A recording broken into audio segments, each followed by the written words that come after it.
அன்பான மக்களே, எஸ்எஸ் மியூசிக்கில் வந்து சூப்பர் விஷயம் பண்ணியிருக்காங்க. என்ன அப்படின்னு சொல்லி பார்த்தீங்க அப்படின்னா, சுவாமி, அப்புறம் வெற்றி, சபரி எல்லாருமே வந்து நிறைய பேர்த்துக்கு அவார்டு கொடுத்துருக்காங்க. அதில் வந்து சுவாமி வந்து லட்சுமி பிரியா பற்றி சூப்பராக வந்து பேசியிருக்காரு. அவ்வளோ நல்லா பேசியிருக்காரு அப்படிங்கிறது தான் இதில் இருக்கிற ஹைலைட்டான விஷயம். எல்லாருமே சேர்ந்து சூப்பராக ஒரு டான்ஸ் பண்ணியிருக்காங்க.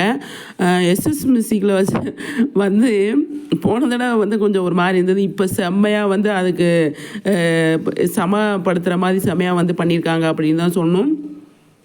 அதாவது வெற்றி சிறகடி காசியில் நடிக்கிறார் இல்லையா, அவர், அப்புறம் வைஷ்ணவி, அதுக்கப்புறமா வந்து நம்மளோட சபரி, அதுக்கப்புறமா வந்து லட்சுமி பிரியா, அதே மாதிரி நம்ம சுவாமி எல்லாருமே சேர்ந்து ஸ்டேஜில் சூப்பர் பாட்டை போட்டு செம்மையாக டான்ஸ் பண்ணியிருக்காங்க. அது பார்க்குறதுக்கு அவ்வளோ நல்லா இருக்குது. நம்ம சபரி வந்து லட்சுமி பிரியா பற்றி நிறைய பேசியிருக்காரு, வைசு பற்றி நிறைய பேசியிருக்காரு. அதே மாதிரி வைசு பற்றியும் சுவாமி பேசியிருக்காரு, லட்சுமி பிரியா பற்றி பேசியிருக்காரு. வெற்றி கண்டிப்பாக வந்து எல்லாரை பற்றி பேசியிருக்காரு. செம்மல்ல பயங்கரமாக போயிருக்குங்க. ஆனால் டெலிகாஸ்ட் ஆகும்போது செம்மையாக இருக்கும் அப்படிங்கிறது தான். ஆனால் வெற்றி வந்து தான் லட்சுமி பிரியாவுக்கு அவார்டு கொடுத்துருக்காரு.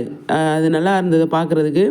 லட்சுமி பிரியா வந்து வெற்றி, அதாவது சபரி பேச பேச செம்மையாக இருந்தது. பிரதர் பாண்டிங் இருக்குது அப்படின்னு சொல்லி அவங்க ஆல்ரெடி சொல்லியிருந்தாங்க. அதே மாதிரி சுவாமி வந்து லட்சுமி பிரியா பற்றி நிறைய பேசியிருக்காரு. அதை ஃபுல்லாக பார்க்குறதுக்கு எவ்வளோ பேர் வெயிட் பண்ணுறீங்கன்னு சொல்லிட்டு கமெண்ட்ஸில் சொல்லுங்கள்.